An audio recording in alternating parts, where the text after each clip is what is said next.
from Washington, D.C. From Bloomberg's Washington, D.C. studios to our TV and radio audiences worldwide, welcome to Balance of Power.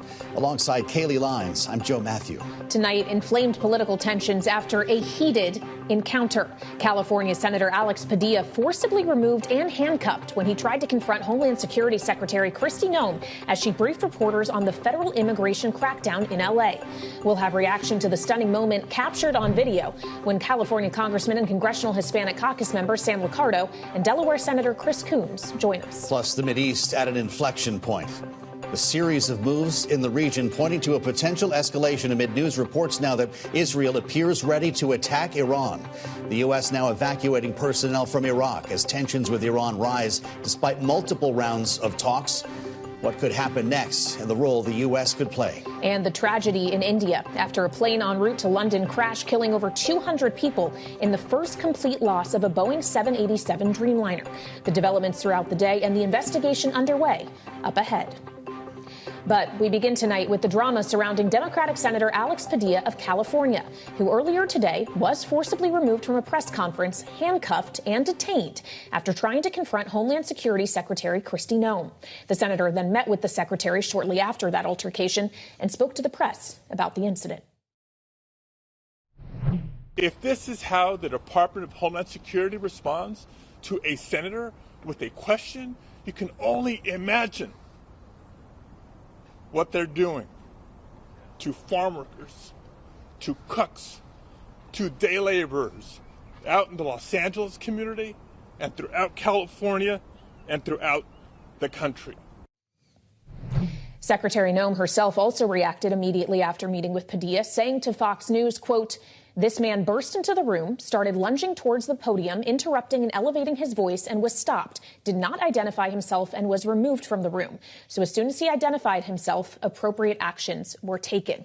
Now, we should note on the video, the senator does indeed identify himself as Senator Alex Padilla. And we want to get reaction to all of this now from Democratic Congressman Sam Liccardo of California, a member of the Congressional Hispanic Caucus, who is joining us live here on Bloomberg TV and radio from Capitol Hill. Congressman, we appreciate your time. We know you know the senator well. Your reaction, please, to what we've all just seen. Well, it's outrageous.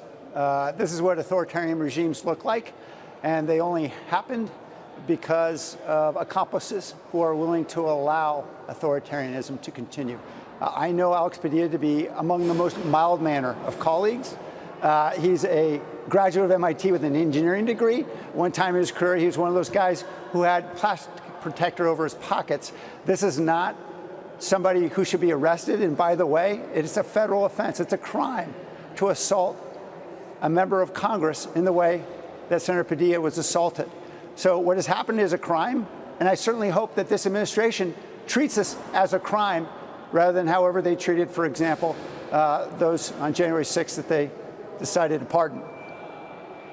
Well, we heard from the speaker on this, Congressman. House Speaker Mike Johnson talked to reporters a short time ago. Listen.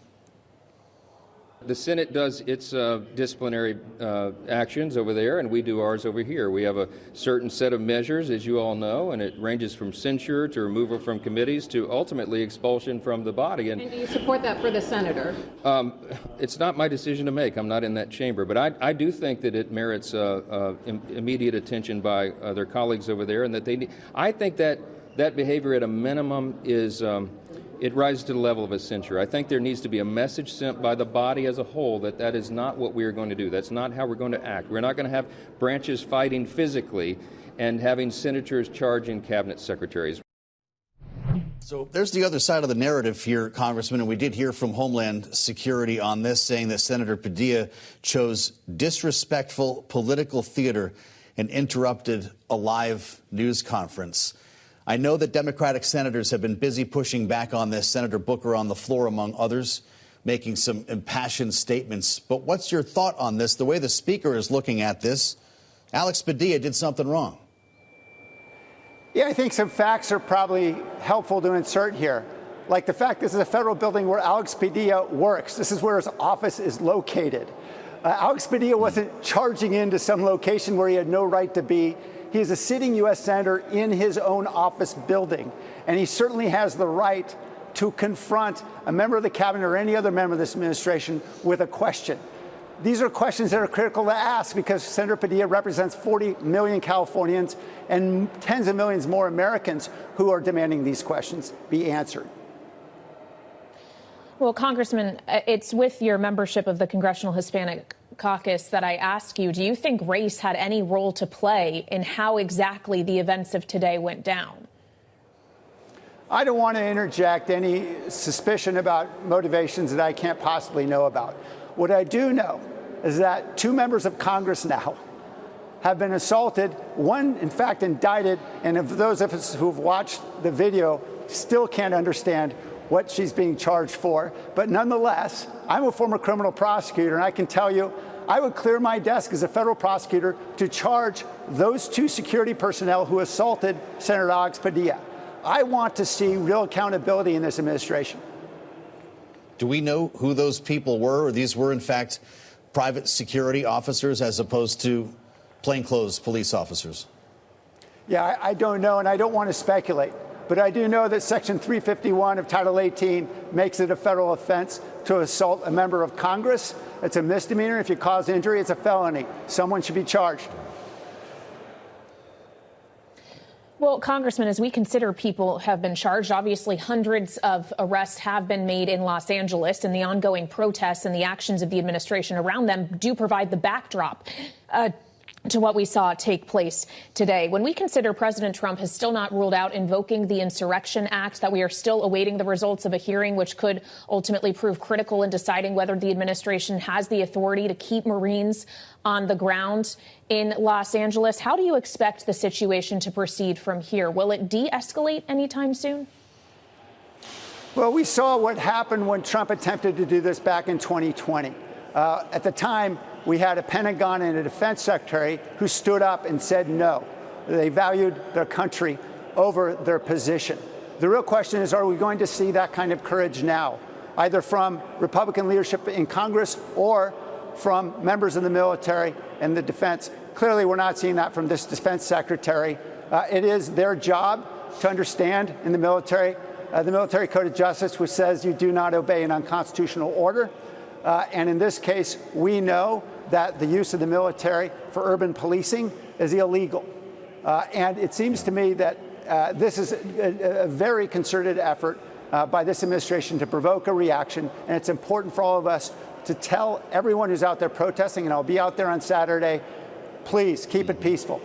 Do not do anything violent. Let's make sure that we don't do anything to trigger a response.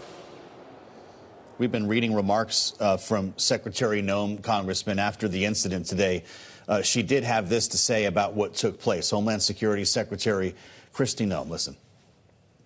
The way that he acted was completely inappropriate. It wasn't becoming a U.S. senator or a public official, and perhaps he wanted the scene, and that's what he wanted. But I think the American people are sick of this kind of action. That was on Fox News. It's not the only person. Lindsey Graham suggested he, quote, got what he wanted by getting on TV. Congressman, you're talking about the protests this weekend here in Washington during the military parade. These No Kings so-called protests are going to be happening all over the country. With your district near San Francisco, I wonder how much you think that city is prepared for something like what we're seeing in L.A. Well, what I know as a former mayor is that our police departments in large cities, I was the former mayor of San Jose, police departments in large cities undergo extensive training in de-escalation, in handling large crowds and mass protests. And I understand the importance of leaving it to the experts. That's local police departments. When you tell the military to come in and try to police when they don't understand de-escalation or constitutional policing, you are now making a situation much more dangerous. And I think every major city police chief in the country would say, leave the military out until we ask for them. If we're not asking for the National Guard, please don't put them into a situation that's only going to make things much, much more tense and ultimately violent. And Congressman, finally, as we consider the ICE raids that have been ongoing, that have inspired a lot of this, President Trump did take to Truth Social today to suggest that farmers, those in the hospitality sector, have raised concerns over what that is doing to the labor supply in those industries from his harsh immigration policies, and actually suggested changes might be coming. Do you expect changes? What would you encourage them to look like? Well, I can't say I can ever expect anything from this president except for changes, because he's constantly shooting without aiming, and we can be certain that wherever he's shooting one day, he's going to change the next. What we know is that this is devastating not just to our agricultural industry, but our healthcare industry. We know there are many industries that depend enormously on the assistance of immigrants. I happen to represent a city and a district where nearly 40% of our adults were born in a foreign country. That is what has made Silicon Valley so tremendously successful. There are many industries that are going to suffer with this kind of crackdown that makes everybody more scared.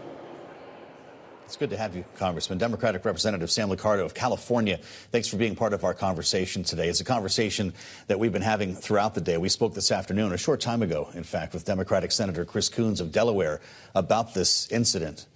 And started by asking how he felt seeing the footage of his Senate colleague being cuffed on the floor.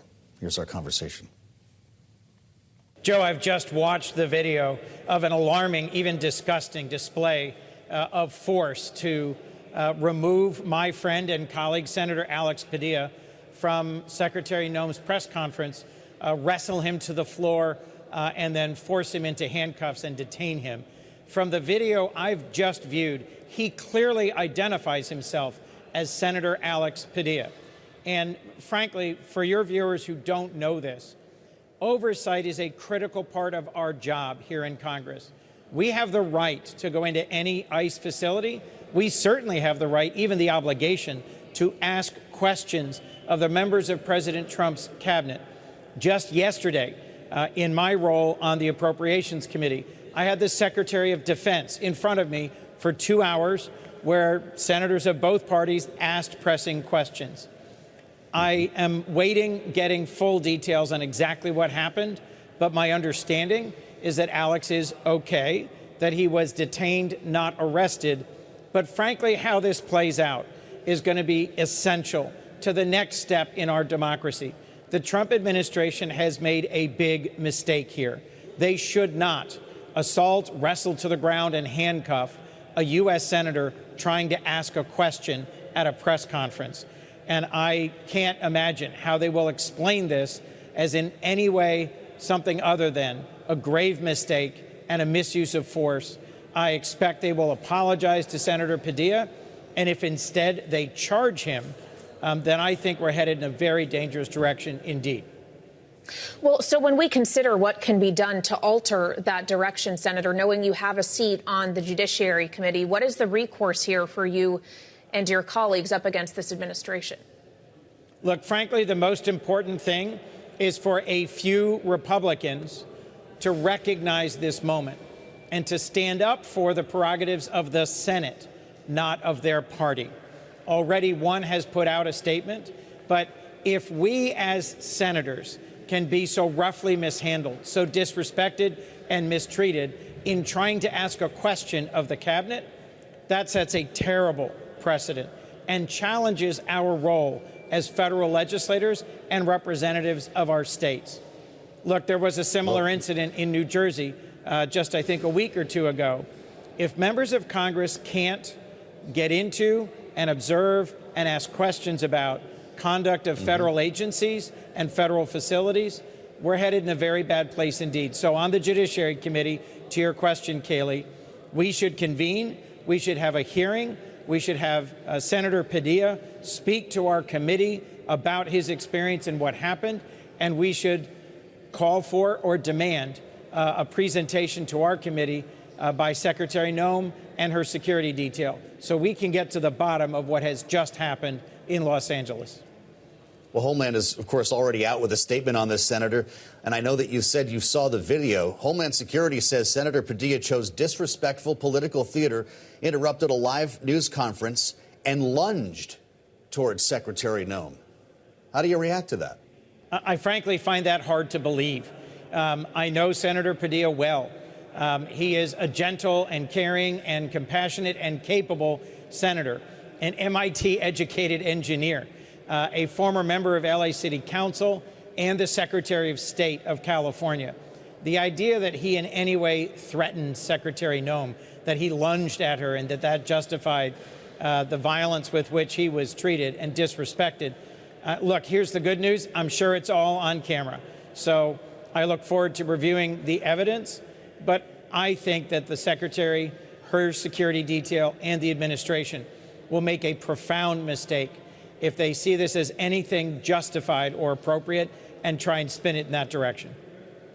Senator, I'd like to ask you about testimony we heard today from the Defense Secretary Pete Hegseth, who was before the House Armed Services Committee and was asked whether or not the Pentagon would comply with a judicial order blocking Trump's deployment of Marines to Los Angeles. He would not say directly whether or not that compliance would indeed emerge, Senator. And I wonder what you think of that, and overall, as we watch Los Angeles, how this administration is approaching this question of the rule of law. We are a country that is free and safe and prosperous really only because of the rule of law. Respect for law enforcement, respect for the requirement that when we protest, we do so peacefully, but also respect for the orders of our courts.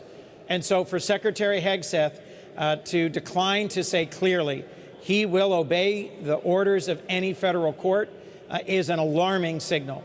We've had the same experience on the Judiciary Committee, where nominees to serve in senior roles in the Department of Justice have dodged or refused to answer that question clearly. Earlier today, at a business meeting of the Judiciary Committee, I voted against several of Trump's nominees, one in particular because he would not answer that question squarely. It's not an easy or it's not a difficult question. If a federal court issues an order, you must obey it. You can appeal it. You can seek to have it overturned.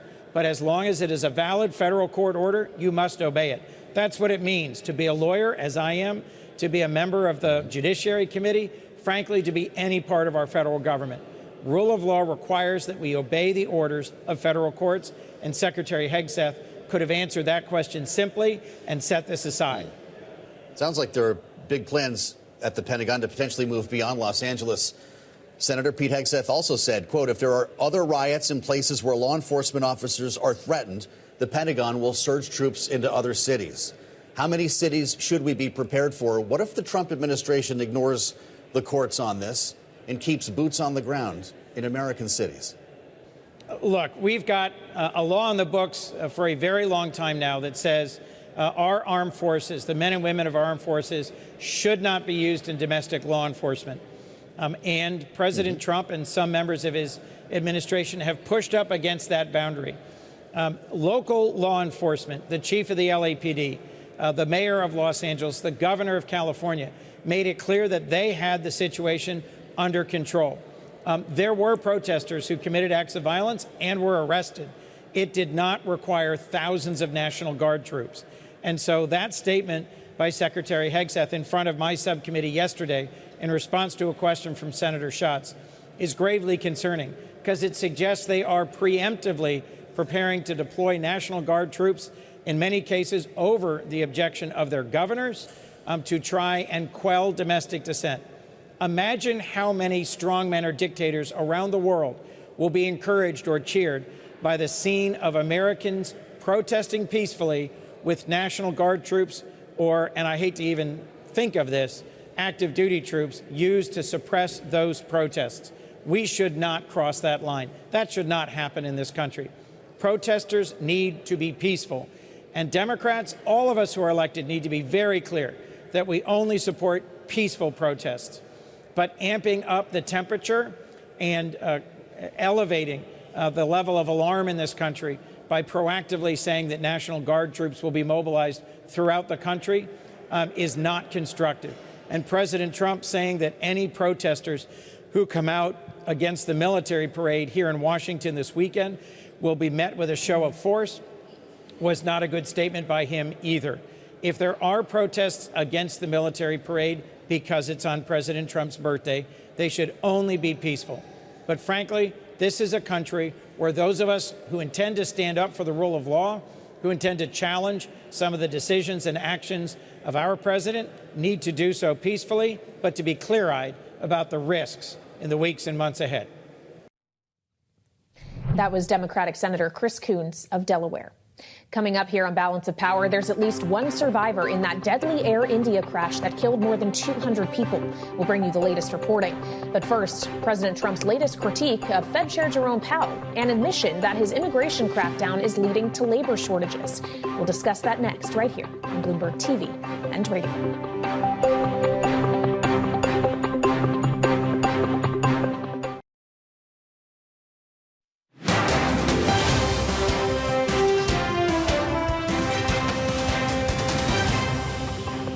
I'm not going to fire him. I just want him to, we call him Too Late, right? Too Late is his nickname, like Too Tall Jones. He was too tall, T-O-O. And I just say this because we want to get rid of inflation, and we have. But we're going to be paying more for debt. And all he has to do is lower it. We're going to spend $600 billion a year, $600 billion, because of one numbskull that sits here. I don't see enough reason to cut the rates. And the problem he's got is that, and I explained to him, look, if inflation went up, cut your rates now. President Trump earlier today mocking Federal Reserve Chair Jerome Powell after today's muted PPI data showed no sign of price shocks from tariffs. And joining us now with the details here on Bloomberg TV and radio is Bloomberg's Enda Curran. So, Enda, when we look at the rally we saw in the bond market today, do we attribute it to PPI and what it might mean for the Fed, or was that more about a 30-year auction that actually went pretty well despite the fears that were out there? Well, there's no doubt the PPI came in soft, 0.1%. After consumer inflation came in a very good space this week as well. So if you're in the camp that tariffs are going to drive up prices, it's a hard sell at the moment. And that story is not yet finished. It might come in the second half of the year. But right here, right now, there's no real inflation breakout. But the demand for the 30-year or for the bond auction as well was also pretty positive. And that calmed down these fears that maybe there was kind of a sell America theme and international investors in particular pulling out. But in fact, yields have come down even since the auction. So good consumer and then PPI producer prices today, good bond auction, but the story's not over. Well, certainly supports the White House's argument when it comes to Donald Trump's approach to the economy. But it seems like President Trump's arguing with himself about his approach to certainly the job market and immigration today. And taking to Truth Social to write, our great farmers and people in the hotel and leisure business have been stating that our very aggressive policy on immigration is taking very good long-time workers away from them, with these jobs being almost impossible to replace. So is he arguing against what he's doing with deportations? Well, this has been the big concern and complaint among businesses throughout the whole deportation story. Let's just say business people, endorse the need for an orderly immigration process and they want immigration reform writ large. But they will also quickly tell you that they need these workers to do the jobs that no one else will do, whether it's seasonal farming work or whether it's tough production work or factory work, whatever else it is. And clearly now what's happened with this deportation campaign is the administration has crossed that line where business people are going, wait a minute, you're pursuing one political objective here that's now spilling over into the real economy and hurting us. That message has gotten through to President Trump, and he seems to recognise it now, especially for farming, meat processors, building sites, construction sites. Think about all those parts of the economy. They rely on immigrant labour that's often undocumented. Really, they've got the ear of the president. Enda, thank you. Bloomberg's Enda Curran. Always great to have you on Balance of Power. Coming up, President Trump says Israel could very well strike Iran, but he's advising against that attack while negotiations are ongoing. We've got another round Sunday. We'll discuss the details with Jed Gavito, the Cohen Group, coming up next. This is Balance of Power on Bloomberg TV and radio.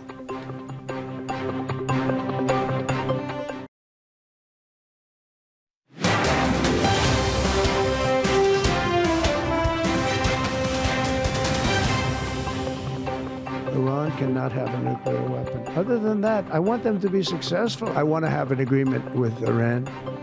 We're fairly close to an agreement. We are fairly close to a pretty good agreement. It's got to be better than pretty good, though, but it's got to be, I'd much prefer an agreement. As long as I think there is an agreement, I don't want them going in because I think that would blow it. Might help it, actually, but it also could blow it. President Trump earlier today providing an update on a story we've been following here on Bloomberg TV and radio. The Middle East on the precipice of a potential escalation between Israel and Iran, with reports Israel is preparing to attack Iran's nuclear sites, potentially at any moment. That coming as Bloomberg reports Iran is stepping up its nuclear enrichment program with a new site after being censured by the IAEA. Tensions ratcheting up in the region in the last 48 hours, despite 5 rounds of talks between the U.S. and Iran, with another round expected in Oman as soon as this weekend. For more, we turn to Bloomberg's Mike Shepard. And Mike, we just heard from the president about this again on Truth Social, saying he does want to see a diplomatic solution here, but he did not rule out, to use his words, massive conflict today. He has not ruled that out, nor has he taken it off the table, but he is trying to propel this diplomatic solution. And the goal is to come up with an agreement that would curb Iran's nuclear ambitions, that would take it off the course of trying to develop a nuclear weapon. But Iran is balking at some of the terms that we know have been discussed, and those include trying to get Iran to halt altogether its enrichment of uranium. And Iran is balking at that, Kayleigh, because they say they need that material for its civilian nuclear programs. And that is something that the U.S. and Israel have regarded very skeptically. And Israel, of course, doubts that Iran will live up to any agreement, even if one is forged, as the president has been trying to do. And this is why we've been seeing all this discussion of a possible Israeli strike against Iranian interests. So we've got red lines drawn on both sides here, same issue. Do we have any reason to think Steve Witkoff can change that dynamic on Sunday in Oman? Well, Joe, he doesn't have much time to do it because, the pressure really is building not only here, but in the region and in particular in Israel. Prime Minister Benjamin Netanyahu is looking at this as perhaps a strategic opportunity to change the equation with Iran. And they may have a window as well in which Iran's air defenses and missile capabilities may still be degraded from those attacks that we remember by Israel on Iran back at the end of October. So this is something that we'll have to be watching very closely, and even if these talks actually go off as planned, because we have a couple of days, Iran is still smarting over this IAEA censure, and we'll have to see how that lands with Tehran. Great read on what's happening, Mike. Thank you so much. Bloomberg's Mike Shepard with us on Balance of Power. For more, we add the voice of Jen Gavito, Senior Advisor at the Cohen Group, formerly served as the Acting Principal Deputy Assistant Secretary for the Middle East at the State Department. Jen, it's great to have you. You are also Deputy Assistant Secretary of State for Iraq and Iran. Indeed. When you hear a development like this where we're evacuating people from embassies and other points in the Middle East, what does it tell you is about to happen? So I'm always a bit cautious in trying to read what this particular administration is trying to signal, and I do think there's a signal here. At the same time, it would be highly unlikely, highly unusual, I guess, for this scale of removal of people from our embassy in Iraq in particular, if there weren't some degree of confidence that a potential conflict were on the horizon. So I would take that signal very seriously. It is, of course, a case that the Iran militias that are operating in Iraq have quite a bit of flexibility to act there against U.S. interests. And so certainly this is a move designed to take the potential for U.S. as a target there off the table. Well, so when we consider everyone's ability to act here, specifically Israel's, what incentive or leverage is the U.S. able to provide Israel to ensure that Israel holds off while the U.S. tries to pursue this diplomatic resolution? I think it's really important to remember that Israel has been itching for this fight for the better part of 20 years. And it really has come down to U.S. administrations, successive U.S. administrations from both parties really trying to hold them back, understanding that a direct strike, not on a discrete nuclear facility, but what we would expect to see this time being much more widespread, has the potential to really upend and destabilize the Middle East writ large. And so whether, previous presidents or President Trump, it is arguably not in U.S. interest and certainly not in the president's interest with regard to his agenda in the Middle East for that type of escalation. That being said, the reason that successive administrations have been successful in holding Benjamin Netanyahu in particular back specifically is because it will be very hard for Israel to defend itself without U.S. support. And so it really comes down to, I think, those discussions between the U.S. and Israel about what comes in the aftermath of that. My view is that it's unlikely that the United States would participate in an offensive attack against Iran right now. But I think we have to watch what those discussions are regarding what then comes next after Iran almost certainly retaliates, and does the United States then get involved in the defense?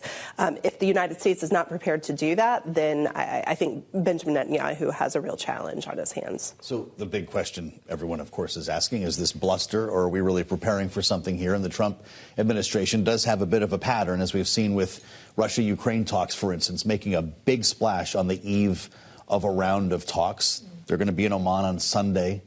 Are you feeling that in this case, or does this really look like the preamble to war? I think both of those things can be true. Yeah. I think that the president has signaled, including just recently, very clearly that he would prefer to have a deal. He views the Middle East in the aftermath of his trip to the Gulf as, key to his economic objectives for the United States. So I think that he would like to get a deal, and I think he would like Israel not to launch this attack until it's clear whether a deal is possible. There may also be a read, though, that Israel, as just stated, is seeing this as a window of opportunity in which to act, and so there probably is some degree of trepidation that, regardless of what U.S. wishes are here, that an attack is possible by Israel on Iran, and that we need to do the needful as the United States to make sure that our people are out of harm's way to the extent possible. Well, which gets to the retaliation question, which you were alluding to in the movement we're seeing of U.S. personnel in the region. But what would you expect Iran's response to be if an attack like this were to take place? How would it look different from the ones that were, as just mentioned, largely unsuccessful, helped thwarted by Israel and the U.S. and Jordan as well? First of all, on that point, I would argue that Israel's most recent counterattack was designed to de-escalate. They signaled for days that they were moving to respond. This would be very different. I think a lot of it would depend on what the nature of the attack is by Israel. And so does Iran view this as existential to its ability, its viability as a regime?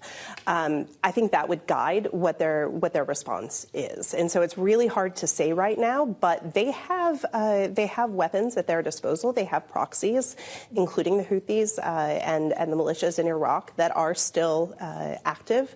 And so they have a lot to throw at this. And I think that's why we've seen some of the cautionary statements from members of the administration today that, nobody should assume that this doesn't come without significant risk, significant potential for casualties. Mm-hmm. When we talk about the posture of the administration on this, we heard as well from the Defense Secretary testifying on Capitol Hill. Pete Hegseth talked about Iran during this session. Let's listen to what he said in this exchange with Democratic Congressman Ro Khanna of California. Will you stand up today and make it clear to Netanyahu that escalation, what he's threatening just yesterday, is not in the American interest, that he should not be dragging America into war with Iran?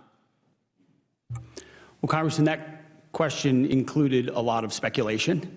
What I know is that Bibi Netanyahu is going to put his country first, and we're going to put our country first, and we're positioned properly in the region to ensure that we're prepared for any potential contingency. Are you concerned about his escalation into Iran, and will you assure the American people you're going to do everything possible to keep us out of a war in Iran? We remain, as the president has said, committed to creating the conditions for peace. There you have it from the Secretary of Defense. Jen, we know for a fact that President Trump waved off an attack against Iran when he met with Benjamin Netanyahu at the White House weeks ago. Does he have the leverage to do that again? I think the leverage, again, really lies in withholding potential U.S. support for a defensive support in the aftermath of such an attack. For the Israelis, this is a very difficult question, and one has to acknowledge that. The IAEA resolution that came out acknowledges that Iran continues to hide its nuclear facilities. It continues to enrich at levels much higher than one would see for civilian nuclear purposes. And so, again, for Israel, this is also an existential question. And so I think it does really come down to trying to find that right formula, potentially through negotiations to stave off Iran's ability to get a nuclear weapon. But I think if Bibi doesn't believe that that is possible, he will move to an attack. And I'm not sure that President Trump I'm not sure that President Trump can thwart that. And I'm not sure politically that President Trump can avoid committing to Israel that in the aftermath of that the United States would, as Secretary Hegseth alluded to, that the United States would not help Israel then defend itself.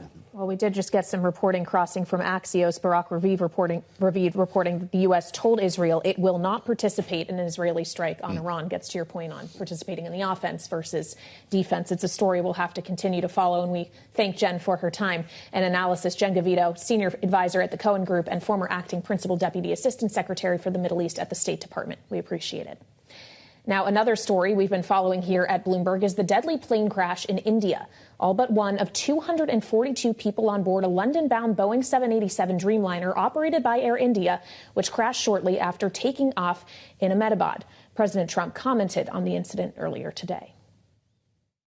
The plane crash was terrible. I've already told them anything we can do. It's a big country, a strong country. They'll handle it, I'm sure. But I let them know that anything we can do, we'll be over there immediately.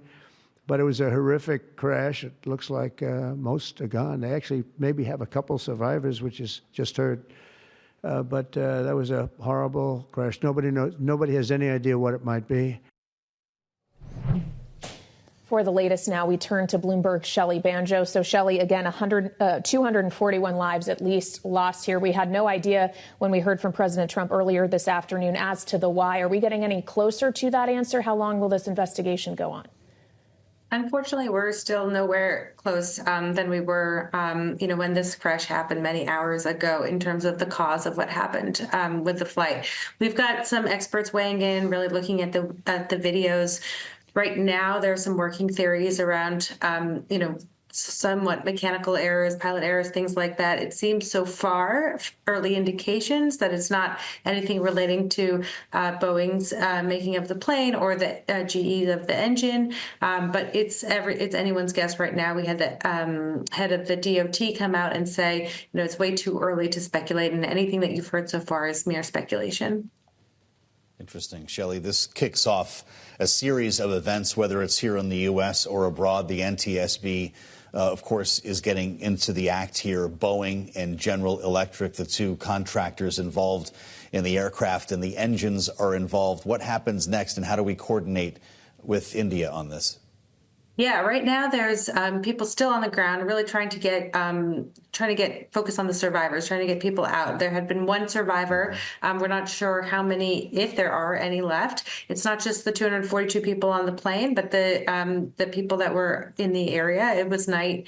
It was quickly nighttime by the time it happened, and so we'll see what's happening there. Already, Boeing and all the U.S. and U.K. government officials have already dispatched or are on the way to dispatch people over there. So that investigation could take weeks. It could even stretch into months before we actually get real, clarity as to what happened. Yeah. Shelley, thanks for joining us. Bloomberg's Shelley Banjo with the latest on this Air India crash. Coming up, we'll turn back to the developing story involving Democratic Senator Alex Padilla of California. When we assemble our political panel next, it's straight ahead on Balance of Power on Bloomberg TV and radio.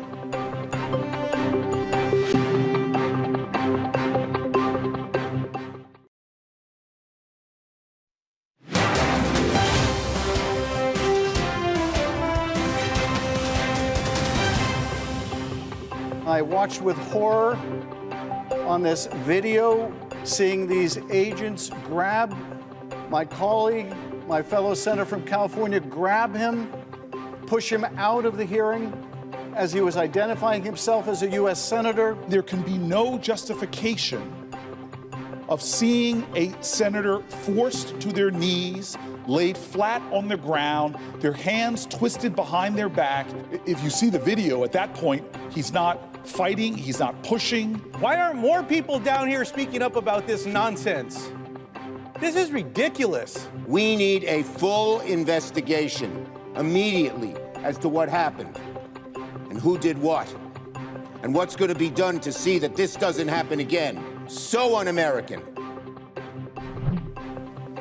Democratic senators, including the minority leader himself, responding to the incident involving their colleague, Democratic Senator Alex Padilla of California, at a Homeland Security news conference that happened earlier today in Los Angeles. Homeland Security Secretary Kristi Noem responding, saying in an interview on Fox News, quote, "This man burst into the room, started lunging towards the podium, interrupting and elevating his voice, and was stopped, did not identify himself, and was removed from the room. So as soon as he identified himself, appropriate actions were taken." Those of you with us on Bloomberg TV and on YouTube can see how this unfolded. And for their reaction, we assemble our political panel. Adam Hodge is here, managing director at Bully Pulpit International, our Democratic strategist, alongside Republican strategist Lisa Camuso-Miller, host of the Friday Reporter podcast, former communications director at the RNC. Great to have both of you with us here. Adam, we're hearing from a lot of Democrats on this. There's great outrage. Department of Homeland Security says Alex Padilla did something wrong. We're in a world now where we're normalizing a senator being rolled over on his belly, as Senator Booker said, handcuffed by, in this case, a collection of ununiformed and uniformed officers. Where are we in the world of politics? I mean, I'm not normalizing it. We shouldn't normalize it. Nobody should normalize a U.S. senator working in his own office building, going to question the sitting Homeland Security Secretary, who has dodged questions everywhere she goes, and real accountability. Should he have comported himself differently? She says he lunged at her, didn't identify. I looked at the video. He doesn't seem to be lunging at her. He's walking up to the podium. I mean, he's a sitting U.S. senator. And anyone with the compassion, with the courage, would say, "Excuse me, Senator, I'll talk to you when I'm done." That's the way to handle that situation. But she didn't. It's wrong. It's wrong to put military, the Marines, on the streets to aid immigration raids. It's wrong to activate the National Guard and not let law enforcement do its job to quell the protests. That's not who we are as a country, and we shouldn't stand for it. And we should note, for those of us who have seen and heard the video, he did identify himself. He said, "I am Senator Alex Padilla." So we should keep that in mind as we consider the words not just of the Homeland Security Secretary, but now from the White House. The press secretary, Caroline Leavitt, says on X, Democrat Senator Alex Padilla should be ashamed of his childish behavior today. The Speaker of the House, Lisa, suggested the Senate should consider censuring Padilla for behavior he called wildly inappropriate. Who wins that messaging war here? Whenever a sitting cabinet secretary is invited to and/or speaks in a district, the traditional protocol before today was to invite at least the elected officials. Ordinarily, they would have invited him to be part of the conversation if, in fact, R's and D's were working together on this issue. This has become a partisan fight, and that's precisely what happened here today. I saw the video, too. He identified himself. All of this other nonsense about censorship and all of the other conversations that we're having about this really ought to be curbed, and we should look at what happened before we start saying these things out loud. Senator Schumer is right. We should know more. We know more. The video is crystal clear. I've watched it. You've watched it. I think what is happening here is that we have turned this into a partisan fight over an American concern, a concern about immigration. And that is what is really troubling to me, is that no longer we can have these conversations. We have to have these kinds of altercations. And that's where the dialogue has really broken down. We are never going to find resolve if we can't talk to one another. Well, boy, and case in point, they got in a room for 15 minutes. The secretary, when apparently was alerted to what happened and who this was, met with the senator for 15 minutes, then said everything that we have heard since then.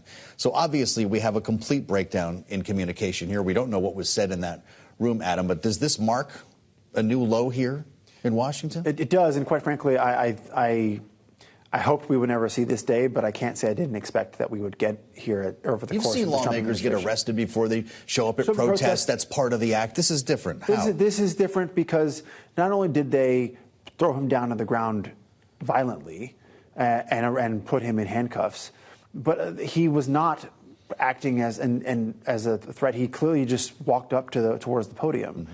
I don't even know if the agency even knew who he was. Mm-hmm. Right, but he announced himself as a U.S. senator, and that's the case. Anybody says, "Senator, give us a minute. We'll find time. Please, you know." And that he wasn't also trying to score points as a political stunt to try to get arrested on purpose. This wasn't a sit-in. Yeah. But also, too, he is the U.S. senator who represents that state. Right. He walked into that room. To the credit to the law enforcement people that are there, they are just there to protect the secretary. Yeah. So there is a little bit of it's impossible to point a finger at who was at fault. Everyone in this circumstance was at fault. They were doing their job to protect the secretary, who, by the way, had been confirmed by the U.S. Senate, she was in his district, in his actual office building. Yes. Yeah. And so there's a lot of fault to go around. So it's really hard to point fingers here. It's more than anything, it's indicative of how emotionally charged this debate is, and it's happening right there in California. Right. Well, the background to all of this is the ongoing protests and presence of military force in Los Angeles around ICE raids. The administration has maintained that politically that has worked to their benefit, Lisa. They think this is an issue they win on. But does a video like this that's now circulating around the country change the momentum on that front? I'm not sure that it does. And I think that it's incredible that it does not. But I think people are so angry about the way that immigration is happening in this country is that they're willing to see force taken, because I don't necessarily think that the electorate outside of California cares one way or the other. They want this fixed. But they're certainly unhappy the fact that this is as partisan as it's become. I think there are Trump supporters who will love this. They'll think this is great. He's doing what he's doing. I think, obviously, Democrats will be outraged about what he's doing. I'm not so sure it works with some of those independent voters that are, or people who are voted for Biden, voted for Trump, are going to see this and say, hold on a minute. Like, that's not who we are as Americans. Yeah. I wanted us to curb immigration, but I didn't sign up for that. I didn't vote for that. And I think that is the risk for the president. And you've seen some of his numbers on immigration. Yeah. They have softened from Election Day over some of this action. And you've seen him also start to walk back just today, talking about how he's going to soften some of the raids on the hotel industry, how agriculture industry. I mean, that's already him taking a step back from the brink, because he knows there's real damage economically, in addition to politically, from taking these actions. The Machiavellian step further on Alex Padilla. Yes, Democrats are outraged. You heard what Lindsey Graham said, probably. He got what he was looking for. He got on TV. Does he raise money on this today? Does this enhance his profile? That is part of the story here, right? I mean, I'm sure that in this day and age that there will be, that's where we are, unfortunately. Yeah. But we're never going to address the immigration issue, to Lisa's point, by yelling at each other about who and what shouldn't be detained. We're not going to solve immigration issues in this country by putting the National Guard on the streets and putting the Marines on the streets. That is not going to be the thing that solves the problem.